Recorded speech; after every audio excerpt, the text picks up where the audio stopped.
Hey, okay, I'm gonna show you how to do this blending images effect, where we've got like person in a inky water glass kind of a thing going on. Let's close all these so we can start from scratch. So I'm gonna open up computer, my inky glass one.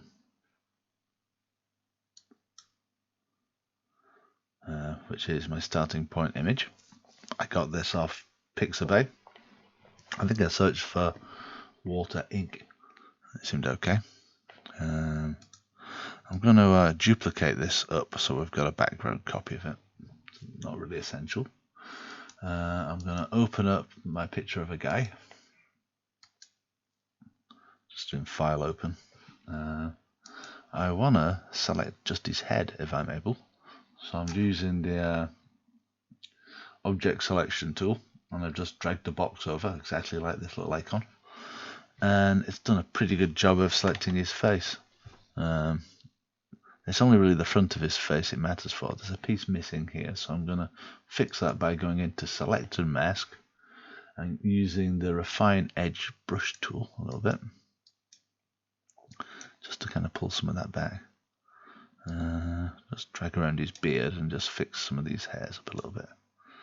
That looks good to me. So I'm going to OK it, and then I'm going to click the layer mask button to mask it out. I'm going to crop it smaller as well, I think. So I'm just going to I'm just going to drag this down smaller, so we've only really got his head in the image, because that's all we actually need. And I'm going to mirror it horizontally. So if I go image, rotation, flip canvas, horizontal, so we get it about there. And then I'm going to grab the move tool and drag this. Oh, why is that not working? Let's turn off the transform controls. I just want to drag the whole image onto the other document. We should just work with the move tool. It was a bit glitchy there. Don't really know what happened, but it's fine. Let me just right. I want to move this around and kind of position it where I want it to go. I'm just speculating on whether I should turn this into a smart object. Let's do that. Let's right click on it and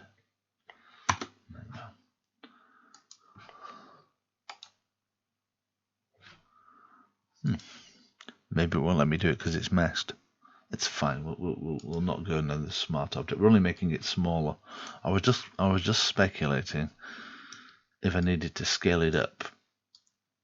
I could lose some detail out of it. I'm thinking I want to put the face along here, which is what I did last time, and it seemed quite good. So I want to position it maybe there-ish. Let me just zoom in, which is Control and Plus, so we can see what we're doing here. I just want a little bit of the blue showing beyond it. Can you see we just got like a blue edge down here? That's what I want. Right, next I want to get rid of this blue edge so we get a bit of a nice crispy edge to it.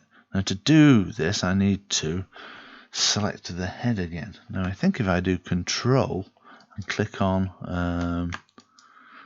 click on the mask with Control, and it activates the marching ants. Now I actually want this selection reversed. At the moment we've got the head selected. We want everything apart from the head selected.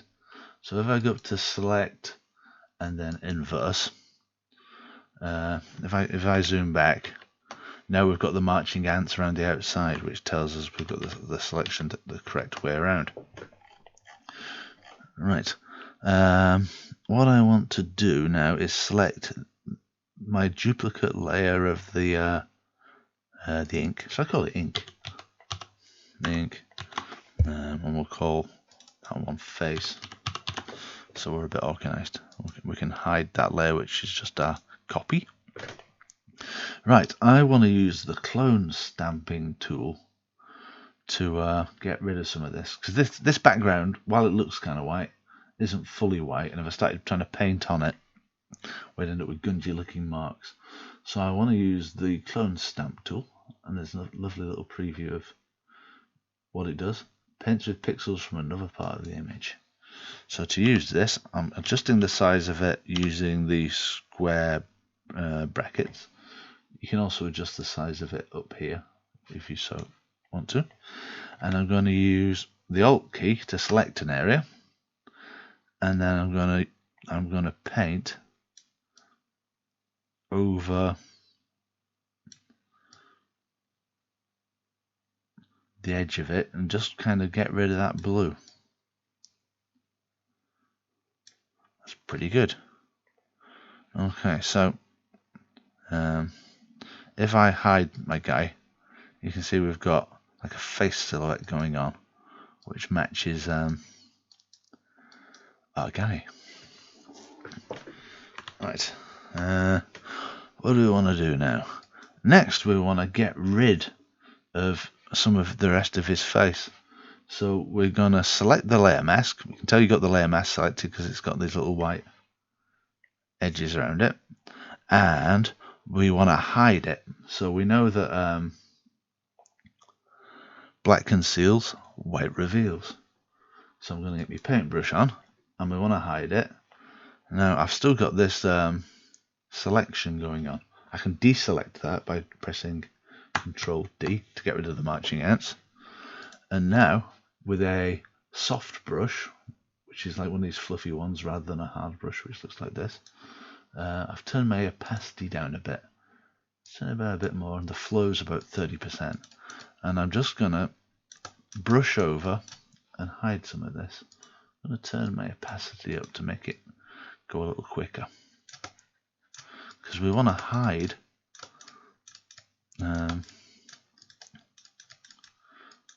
most of his head. I'm just brushing over this. You can go faster, you can go slower, depending on the opacity and the flow. We'll turn up the flow a bit more. These are all tools which are kind of based on old manual airbrushes, which used to just spray paint onto a real canvas. There we go. A bit more off the top of there. A bit more off the top. And you see, I'm just trying to blend in the face into the ink so it looks a little bit natural.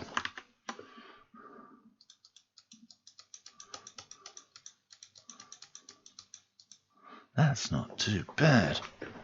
Right, I'm thinking I just want to dial down the opacity a little bit, because we're on 100% opaque, and we can if we turn it down to 80ish, can you see it starts taking that blue colour through from the ink?